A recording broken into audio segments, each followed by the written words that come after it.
հայ համայնքը ընդունում էր հայ առաքելական Սուրբ եկեղեցու առաջնորդին։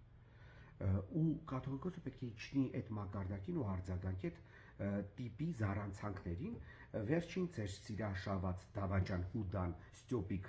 անունով, ասենք առանց ամոթի օրեր առաջ հարցազրույց է տալիս, ասում է իր հետ երկար տարիներ ծառայած մարդու մասին է խոսքը, Տեր Սարգսի, ասում է Տեր Սարգիսը կրթություն չունի, կաթողիկոսի բարեկամն է, խադավիկ է։ Պարզվեց Տեր Սարգիսը բարձրագույն կրթություն ունի, երկար տարիներ դասավանդել է հայոց պատմություն առարգան Արագածոտնի մարզի բազմաթիվ բնակավայրերում։ Խադավիկության հետ ընդհանրապես կապ չունի, կաթողիկոսի հետ էլ որևէ